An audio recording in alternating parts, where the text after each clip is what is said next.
రాష్ట్రంలో RRR పనులు త్వరలో ప్రారంభిస్తామని ప్రకటించింది సర్కార్. కేంద్ర మంత్రి నితిన్ గడ్కరీతో ముఖ్యమంత్రి రేవంత్ రెడ్డి భేటీ అయ్యారు. రాష్ట్రంలో పెండింగ్ ప్రాజెక్టులు, కొత్త ప్రాజెక్టులపై మంత్రికి వివరించారు. ఇటు ప్రభుత్వంతో జూడాల చర్చలు సఫలమయ్యాయి. వైద్య రంగాన్ని మరింత బలోపేతం చేస్తామని మంత్రి దామోదర ప్రకటించారు. అమ్మాయిలపై వేధింపులకు పాల్పడితే కఠినంగా వ్యవహరించేలా పోలీసులకు స్పష్టమైన ఆదేశాలు ఇచ్చామన్నారు సీతక్క. ఇటు బోనాలకు ఏర్పాట్లు చేస్తోంది సర్కార్. దీనికోసం 20 కోట్లు రిలీజ్ చేసింది.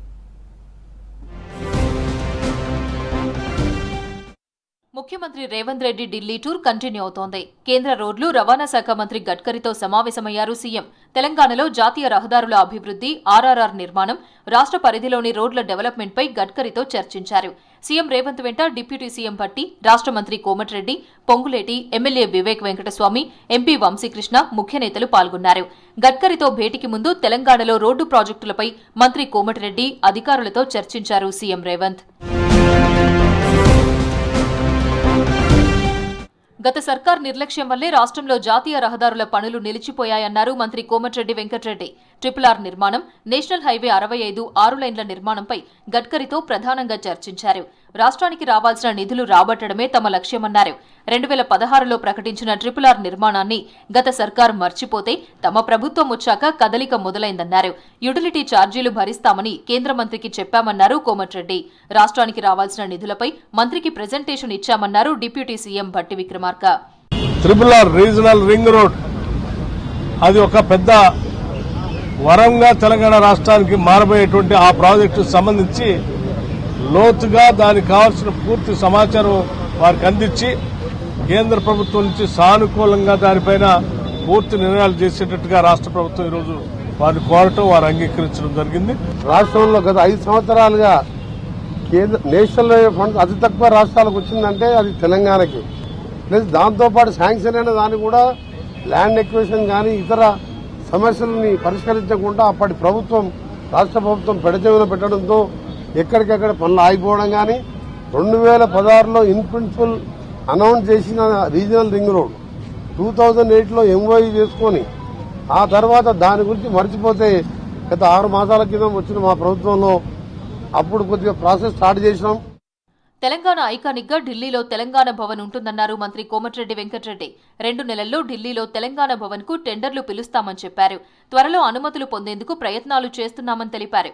హైదరాబాద్ హౌస్ పక్కన తెలంగాణ భవన్ నిర్మాణం ఉంటుందన్నారు మంత్రి. మీ అందరికీ తెలుసు, నేను ఛార్జ్ తీసుకున్న 3rd డేనే తెలంగాణ భవన్ రావడం జరిగింది. తెలంగాణ భవనం లేదు, ఇంకా ఆంధ్ర భవన్ అనే పిలుస్తున్నాం. మనం 3 గంటలు దాదాపు ఏరియా అంతా పరిశీలించి ఉన్న 19 acres లో 42% మనకు రావాలి. మనం ఎక్కడైతే అడిగినామో పటోడి హౌస్ పక్కకు 3.2 acres, అలాగే మన పటోడి హౌస్ దగ్గర 5 acres చిల్లర, అక్కడ హైదరాబాద్ హౌస్ పక్కకు 3.2 acres అనుకున్నట్టు వెంటనే అప్పుడున్న ఆంధ్ర సీఎంతో మాట్లాడడం, చీఫ్ సెక్రటరీతో మాట్లాడడం, మీ ముందరనే మాట్లాడడం జరిగింది. కామన్ మ్యాన్ ను ప్రైవేట్ హాస్పిటల్స్ దోచుకుంటుంటే చూస్తూ కూర్చోలేమన్నారు వైద్యారోగ్య శాఖ మంత్రి దామోదర రాజనరసింహ. జూనియర్ డాక్టర్లతో చర్చల తర్వాత మాట్లాడిన దామోదర జూడాల ప్రతి సమస్యను పరిష్కరిస్తామని చెప్పారు. మెడికల్ కాలేజీల్లో ఉన్న సమస్యలను జూడాలు 10 రోజుల క్రితమే తమ దృష్టికి తెచ్చారని చెప్పారు. స్టైఫండ్ గ్రీన్ ఛానల్ కోసం మొన్ననే 406 కోట్లు ఇచ్చామన్నారు దామోదర. హాస్టల్స్ కోసం మరో జీవో ఇచ్చామని చెప్పారు. ఉస్మానియా కొత్త బిల్డింగ్ పై ప్రభుత్వం కమిటెడ్ గా ఉందన్నారు. ఆ డిస్కషన్ ప్రతిఫలమే మొన్న సుమారు 406 కోట్ల రూపాయల BRO. ఇది చరిత్ర. ఇది తెలంగాణ ఇది జూడాసే గాని, హెల్త్ డిపార్ట్మెంటే గాని, మేమే గాని ముఖ్యమంత్రికి ధన్యవాదాలు తెలియజేయాలి. వారికి ఇంటెన్సిటీ సీరియస్నెస్ అర్థమైంది. లేలే మనం ఇమీడియట్లీ BRO రిలీజ్ చేసేద్దాము. సుమారు 406 కోట్ల రూపాయల జీవోని రిలీజ్ చేసారు వాళ్ళు. నిమ్జ్ ప్రాజెక్ట్ అనేది ఒక అద్భుతమైన ఆలోచన అన్నారు ఆరోగ్య శాఖ మంత్రి దామోదర రాజనరసింహ. నిమ్జ్ ప్రాజెక్టుతో 3 లక్షల మంది నిరుద్యోగ యువతకు ఉద్యోగాలు వస్తాయన్నారు. సంగారెడ్డి జిల్లా జరాసంగం మండలం ముంగి గ్రామంలో నిమ్జ్ భూ నిర్వాసితులకు చెక్కులు పంపిణీ చేశారు మంత్రి. 500 ఎకరాలకు సంబంధించి సుమారు 229 కుటుంబాలు చాలా మటుకి మునిగికెళ్ళి వచ్చిన ఎలుగోకెళ్ళి రాలేదంట. మీరందరూ కూడా రండి, ఈ చెక్కులు తీసుకోండి. మిగతా వారిని కూడా మేము ఆదుకుంటాము. ఇక్కడ అన్ని పరిశ్రమలు వస్తే రేపొద్దున సుమారు 2.5 లక్షల మంది నిరుద్యోగులకు ఉద్యోగ అవకాశాలు వస్తాయి. అమ్మాయిల వైపు చూడాలంటే మానవ మృగాలు భయపడేలా చేస్తామన్నారు మంత్రి సీతక్క. నిమ్స్లో చెంచు మహిళను పరామర్శించిన మంత్రి వైద్యం అందుతున్న తీరును అడిగి తెలుసుకున్నారు. నిందితులు ఎంతటి వారైనా వదిలే ప్రసక్తి లేదన్నారు. అమ్మాయిలను వేధించిన వారిని కఠినంగా శిక్షించేలా పోలీసులకు పూర్తి స్వేచ్ఛనిచ్చామని చెప్పారు సీతక్క. గంజాయి మత్తులోనే ఈ అఘాయిత్యాలు జరుగుతున్నాయని వాటిని పూర్తిగా నిర్మూలిస్తామన్నారు. అత్యంత ఒక ఫ్యూడల్ భావజాలంతో కూడినటువంటి మెంటాలిటీతో చేసినటువంటి ఘటన. దీన్ని తీవ్రంగా ఖండిస్తా ఉన్నాం. మేము కూడా ఇప్పటికే ఆ నిందితులు ఎవరైతే ఉన్నారో మరి అటెంప్ట్ మర్డర్ కానీ అదేవిధంగా SC/ST కేసు కానీ ఇవి కూడా పెట్టడం జరిగింది. వాళ్ళు ఎవరైనా కానీ ఎస్పీ గారికి కూడా మేము ఖచ్చితంగా ఆదేశించినాం. ఎవరిని వదిలిపెట్టేది లేదు. ఇలాంటి దుర్మార్గాలు ఈ సమాజంలో మళ్లీ జరగకూడదనేదే మేము భావిస్తా ఉన్నాం. ఆషాఢమాసం బోనాలకు నిధులు విడుదల చేసింది ప్రభుత్వం. బోనాల పండుగకు 20 కోట్ల రూపాయల నిధులు విడుదల చేస్తూ ఉత్తర్వులు జారీ చేసింది. రాష్ట్రంలోని మెడికల్ కాలేజీల్లో సివిల్ వర్క్స్ కోసం నిధులను రిలీజ్ చేసింది సర్కార్. 204 కోట్లు విడుదల చేస్తూ జీవో జారీ చేసింది. ఉస్మానియా మెడికల్ కాలేజీ కోసం 121 కోట్లు, గాంధీ మెడికల్ కాలేజీ కోసం 79 కోట్లు, కాకతీయ మెడికల్ కాలేజీలో మరమ్మతులు చేసేందుకు 6 కోట్లు విడుదల చేసింది ప్రభుత్వం.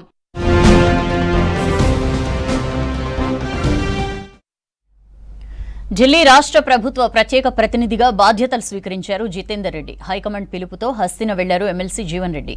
కేంద్ర మంత్రి కిషన్ రెడ్డిని కలిశారు ఎమ్మెల్యే వివేక్, ఎంపీ వంశీకృష్ణ. బొగ్గు గనుల వేలంపై వినతిపత్రం అందించారు. హైదరాబాద్కు ITIR అంశంపై కిషన్ రెడ్డి, బండి సంజయ్ను కలుస్తానన్నారు జగ్గారెడ్డి. గతంలో ఎమ్మెల్యేలను ప్రగతి భవన్కు రానివ్వని కేసీఆర్ ఇప్పుడు వారితో బంతి భోజనాలు చేస్తున్నారని విమర్శించారు కాంగ్రెస్ ఎమ్మెల్యేలు.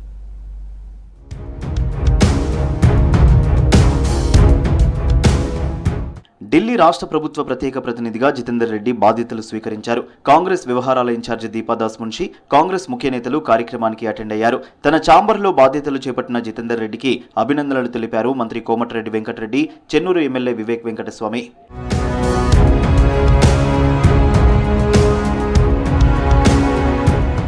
కాంగ్రెస్ ఎమ్మెల్సీ జీవన్ రెడ్డిని ఢిల్లీ పిలిచింది హైకమాండ్. జీవన్ రెడ్డికి ఫోన్ చేసి ఢిల్లీ రావాలని చెప్పారు Congress state in charge Deepa Das Munshi. Jagtial MLA Sanjay Kumar చేరికతో జీవన్ రెడ్డి తీవ్ర అసంతృప్తిగా ఉన్నారు. ఎమ్మెల్సీ పదవికి రాజీనామా చేస్తానని కూడా ప్రకటించారు. 2-3 రోజులుగా మంత్రులు, ముఖ్య నేతలు జీవన్ రెడ్డిని బుజ్జగిస్తున్నారు. ఇదే టైంలో పార్టీ పెద్దల నుంచి పిలుపు రావడంతో ఢిల్లీ వెళ్లారు జీవన్ రెడ్డి.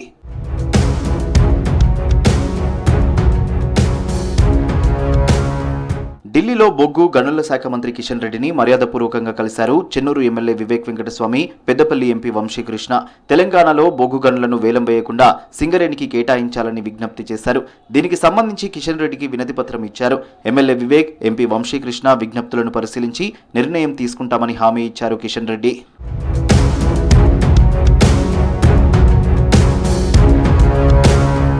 తెలంగాణకు కాంగ్రెస్ ITIR ఇస్తే మోదీ పక్కన పెట్టారని ఆరోపించారు PCC వర్కింగ్ ప్రెసిడెంట్ జగ్గారెడ్డి. హైదరాబాద్కు ITIR వస్తే కోట్లాది పెట్టుబడులు వస్తాయన్నారు. బీజేపీ ఎంపీలు దాని గురించి ఎందుకు మాట్లాడటం లేదని ప్రశ్నించారు.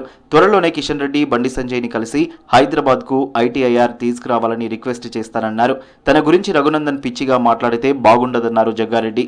2014 తర్వాత బీజేపీ గవర్నమెంట్, NDA గవర్నమెంట్ వచ్చింది. ప్రధానమంత్రి మోడీ గారు వచ్చిన తర్వాత ఈ ITR సంబంధించిన హైదరాబాద్ మంజూరుకు సంబంధించిన దాని మీద రద్దు చేయడం జరిగిందని చాలా స్పష్టంగా చెప్పడం జరిగింది. కిషన్ రెడ్డి గారిని, బండి సంజయ్ గారిని కలిసి రాతపూర్వకంగా వారికి రిప్రజెంటేషన్ ఇచ్చి ITIRని మళ్ళీ క్యాన్సిల్ అయ్యిందని మీరు తీసుకురండి అని రిప్రజెంటేషన్ ఇస్తాం. పార్లమెంట్లో ప్రధాని మోదీ ఎమర్జెన్సీపై మాట్లాడడం కరెక్ట్ కాదన్నారు కాంగ్రెస్ సీనియర్ నేత నిరంజన్. ఎవరో చేసిన చిన్న తప్పుకు ఇందిరాగాంధీ బహిరంగ క్షమాపణ చెప్పారని, అది ఇందిరాగాంధీ గొప్పతనమని తెలిపారు.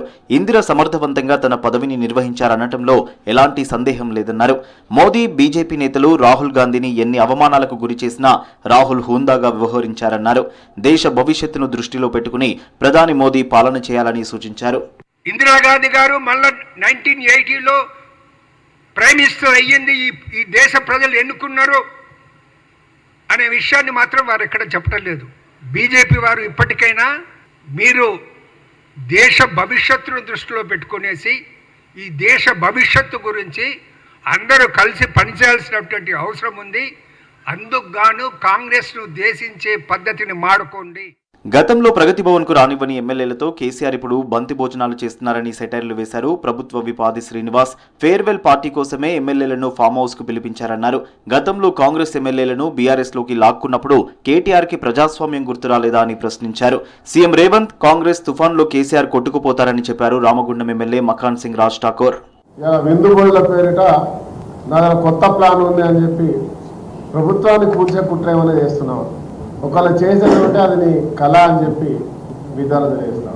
బీజేపీతో మమేకమై ఆ రోజు కాంగ్రెస్ పార్టీ నుంచి శాసనసభ్యులను తీసుకొని శ్రీనివాస్ యాదవ్తో పాటు సబితా ఇంద్రెడ్డి ఇతరాతలను తీసుకుపోయినటువంటి చరిత్ర మీది. ఆ రోజు రాజ్యాంగం, అన్యాయం, అక్రమం అనేటువంటి పాటలు మీకు గుర్తులేవా? కేంద్ర ప్రభుత్వం నీట్ ఎగ్జామ్ తో పాటు ఎన్టీఏను వెంటనే రద్దు చేయాలన్నారు ఎమ్మెల్సీ బల్మూరి వెంకట్. లేదంటే ధర్నా చౌక్ దగ్గర మహాదీక్ష చేస్తామన్నారు. నీట్ కౌన్సిలింగ్ రోజు విద్యార్థి సంఘాలన్నీ కలిసి భారత్ బంద్ నిర్వహిస్తాయని చెప్పారు. నీట్ పరీక్షను మళ్లీ నిర్వహిస్తేనే విద్యార్థులకు న్యాయం జరుగుతుందన్నారు బల్మూరి. ఇక్కడ కేంద్ర మంత్రిగా ఉన్న కిషన్ రెడ్డి, బండి సంజయ్ గారన్న నోరు తెరిచి ఈ సమస్యని పరిష్కరించాలి. ఎందుకంటే తెలంగాణ రాష్ట్రానికి వెళ్ళి 65,000 మంది విద్యార్థులు ఈ నీట్ పరీక్షలో వాళ్ళ ఇబ్బంది పడుతున్న స్టూడెంట్స్ ఉన్నారు. కానీ వారు పట్టించుకోవడంతో వారి ఇంటి దగ్గర నిరసన కార్యక్రమాలు చేపట్టడం జరిగింది. పెద్ద ఎత్తున స్టూడెంట్ మార్చిని ఏర్పాటు చేస్తాం. ఈ రోజు కేంద్ర మంత్రి నరేంద్ర మోడీ గారి దిష్టిబొమ్మ దానం చేస్తున్నాం. రాష్ట్ర ప్రయోజనాలపై కేంద్రం పెద్దలతో మంతనాలు జరుపుతున్నారు కాంగ్రెస్ నేతలు. మరోవైపు బీఆర్ఎస్ నేతలు విద్యుత్ కొనుగోళ్లపై విచారణ కమిషన్ను రద్దు చేయాలనడం, ఎమ్మెల్యేల పార్టీ మార్పుపై విమర్శలు చేయడంపై మండిపడుతున్నారు లీడర్లు. ఢిల్లీలో ఎమ్మెల్సీ జీవన్ రెడ్డి మాట్లాడుతున్నారు. లైవ్ చూద్దాం. కేసీ వేణుగోపాల్ గారికి నివేదించే విధంగా రావాలని కోరటం, మిత్రులు శ్రీధర్ బాబు గారు, గౌరవ మంత్రి వర్యులు అట్లాగే అడ్లూరి లక్ష్మణ్ కుమార్ గారు, మా జిల్లా కాంగ్రెస్ అధ్యక్షులు తొమ్మిది శాసనసభ్యులు ఈరోజు వేణుగోపాల్ గారికి కలవడం జరిగింది. అంటే వాస్తవంగా జరిగిన పరిణామాలు ఏదైతుందో కొంత మాకు స్థానికంగా మనోస్తాపానికి గురి కావటం, ఆవేదనకు గురి కావటం జరిగిన మాట వాస్తవం. ఏదైనా ఏదైతుందో భవిష్యత్తులో ఏ పరిస్థితులు కూడా కార్యకర్తల యొక్క మనోభావాలను గౌరవించడం, వారి యొక్క ఇంట్రెస్ట్ ఏదైతుందో ప్రొటెక్ట్ చేయటం పార్టీ యొక్క ప్రధాన బాధ్యత జరుగుతుంది. ఇలా cadre is prime for any political party. వీళ్ళు ఇంతకాలం ఏదైతుందో పార్టీ నిలబెట్టినటువంటి ఒక కార్యకర్తల యొక్క మనోభావాలని కానీ వారి యొక్క ఆవేదన కానీ తప్పకుండా పరిగణలోకి తీసుకుంటాం. భవిష్యత్తులో వీళ్ళ జగిత్యాల నియోజకవర్గమే కానీ ఇక్కడే కానీ ఇలా పార్టీకి అండగా నిలిచినటువంటి వారిని తప్పకుండా కాన్ఫిడెన్స్లోకి తీసుకొని వారి ఆలోచనకు అనుగుణంగానే ముందు కూడా జరుగుతుందని చెప్పిన వారు పేర్కొనడము. సరే ఏదైనా కానీ ఇవాళ ఏదైతుందో ఇవాళ జరిగినటువంటి ఒక ఈ భేటీ సరే ఇవాళ రాబోయేటువంటి ఒక కాలం లోపల ముఖ్యంగా వీళ్ళ రాష్ట్రంలో ఉన్న పరిస్థితులలో వీళ్ళ జాతీయ స్థాయిలో కూడా చెప్పంటున్నాం. ఇట్లా దేశంలో నెలకొన్నటువంటి ఒక పరిస్థితులలో ఇక్కడ ఇండియా కూటమి ఇలా రాహుల్ గాంధీ గారి యొక్క నేతృత్వంలో మరి ఎన్నికల్లో అధికారానికి రావడం జరుగుతుందని చెప్పని భావించినాం, ఆశించినాం. కానీ ఇవాళ మతతత్వ శక్తులు ఏ విధంగా సమాజాన్ని చీల్చేయాలనే ఒక ప్రయత్నం చేయడం జరుగుతుందో ఆ ప్రయత్నంలో భాగంగా కొంత వెనుకబడ్డప్పటికి కూడా కాంగ్రెస్ పార్టీ మెరుగైన ఫలితాలు పొందటం, ఇలా రాహుల్ గాంధీ గారు ఏదైతుందో ప్రతిపక్ష నాయకుడిగా ఇవాళ బాధ్యత చేపట్టడం హర్షించదగ్గ విషయంగా మేము భావిస్తామని చెప్పంటున్నాం. రాబోయే కాలంలో తప్పకుండా జాతీయ స్థాయిలో ఇలా కాంగ్రెస్ పార్టీ రాహుల్ గాంధీ గారి యొక్క నేతృత్వంలో ఆధ్వర్యంలో ప్రభుత్వాన్ని ఏర్పాటు చేయటమే కానీ ఈ జాతి ఐక్యత నిలబెట్టడము, సమగ్రత, సమైక్యత నిలబెట్టడానికి పనిచేయడం జరుగుతుంది. అందరిని కలుపుకొని తీసుకుపోవడంలో భాగంగా కాంగ్రెస్ పార్టీ పటిష్టత అనేది ప్రధానం చెప్పంటున్నాను. అందులో తెలంగాణ రాష్ట్రం కూడా ఒక భాగమని చెప్పంటున్నాను. తెలంగాణ రాష్ట్రంలో నెలకొన్నటువంటి పరిస్థితులలో అక్కడ ఏర్పడ్డ ప్రభుత్వం రేవంత్ రెడ్డి గారు ముఖ్యమంత్రి. రానున్న 5 రోజులు రాష్ట్రంలో వర్షాలు కురిసే ఛాన్స్ ఉందన్నారు వెదర్ ఆఫీసర్స్. హైదరాబాద్ సిటీతో పాటు జిల్లాలకు ఎల్లో అలర్ట్ ఇచ్చారు. తేలికపాటి నుంచి మోస్తరు వర్షం కురిసే అవకాశం ఉందన్నారు. కొన్ని జిల్లాలకు హెవీ రెయిన్ అలర్ట్ ప్రకటించారు. ఇవాళ 12, రేపు 10 జిల్లాల్లో భారీ వర్షాలు కురిసే అవకాశం ఉందన్నారు. కొన్ని ప్రాంతాల్లో బలమైన గాలులు వీచే ఛాన్స్ ఉందని తెలిపారు. ఇవాళ సిటీతో పాటు శివార్లలో అక్కడక్కడ తేలికపాటి నుంచి మోస్తరు వర్షం కురిసింది.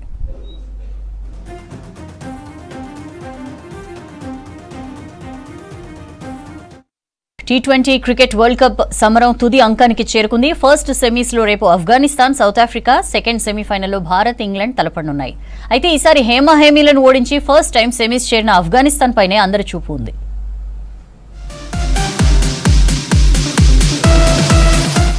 T20 వరల్డ్ కప్ లో సెమీఫైనల్స్ కి సర్వం సిద్ధమైంది. రేపు ఫస్ట్ సెమీఫైనల్లో సౌత్ ఆఫ్రికా, ఆఫ్ఘనిస్తాన్ జట్లు ఢీకొననున్నాయి. సెకండ్ సెమీఫైనల్లో టీమిండియాతో ఇంగ్లాండ్ ఢీకొట్టనుంది. ఇప్పటికే జట్లన్నీ ఫుల్ ప్రాక్టీస్ మొదలు పెట్టాయి. ప్రత్యర్థులను చిత్తు చేసి సగర్వంగా ఫైనల్ చేరాలని భావిస్తున్నాయి. అయితే ఈసారి హేమాహేమీలను ఓడించి ఫస్ట్ టైం సెమీస్ చేరిన ఆఫ్ఘనిస్తాన్ పైనే అందరి చూపుంది. రేపు ఫస్ట్ సెమీఫైనల్లో సఫారీలను ఢీకొట్టి ఫైనల్ చేరాలని పసికునలు భావిస్తున్నాయి.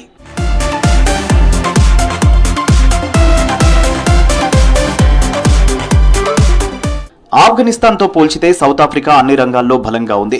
దూకుడైన ఆట తీరుతో నాకౌట్కు వచ్చిన సఫారీలు ఆఫ్ఘాన్ను చిత్తు చేసి ఫైనల్ వెళ్లాలని భావిస్తోంది. అయితే ఆఫ్ఘాన్ను ఏమాత్రం తక్కువ అంచనా వేయలేమని సౌత్ ఆఫ్రికా ప్రకటించింది. ఇప్పటి వరకు ఇరు జట్లు T20లో 2 సార్లు మాత్రమే తలపడ్డాయి. అన్నింట్లోనూ దక్షిణాఫ్రికానే విజయం సాధించింది. గతంతో పోల్చితే ఆఫ్ఘాన్ బలంగా కనిపిస్తోంది. ఈ టోర్నీలో అత్యధిక పరుగులు చేసిన జాబితాలో ఆఫ్ఘాన్ ఆటగాడు రెహమానుల్లా గుర్బాజ్ ఉన్నాడు. జద్రాన్, ఒమర్జాయ్, గుల్బాదిన్ నైబ్ కట్టడి చేస్తే తప్ప సఫారీ గెలవలేరని ఎక్స్పర్ట్స్ అంటున్నారు.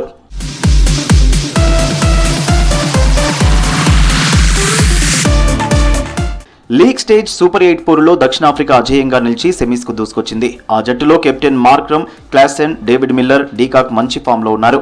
బౌలింగ్ లో Rabada, Shamsi, ఎన్సెన్, Keshav Maharaj, బాట్మన్ అదరుగొట్టేస్తున్నారు.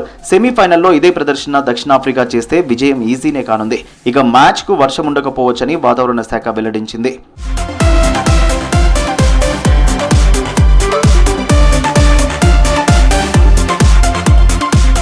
Second సెమీఫైనల్లో ఇంగ్లీష్ జట్టుతో భారత్ ఢీకొట్టనుంది. మంచి ఫామ్ లో ఉన్న టీమిండియా రేపటి గెలుపుపై కన్నేసింది. కీలక సమయంలో రోహిత్ ఫామ్ లోకి రావడం జట్టుకు పెద్ద ప్లస్ కానుంది. అంతే దూకుడు ప్రదర్శిస్తున్న ఇంగ్లాండ్ ను అడ్డుకోవాలంటే టీమిండియా ఇంకాస్త శ్రమించాల్సిందే. భారత్, ఇంగ్లాండ్ T20లో 23 మ్యాచ్ల్లో తలపడ్డాయి. టీమిండియా 12, ఇంగ్లాండ్ 11 మ్యాచ్ల్లో విజయం సాధించాయి. T20లో ఇరు జట్లు 4 సార్లు తలపడగా 2 విజయాలతో సమంగా నిలిచాయి.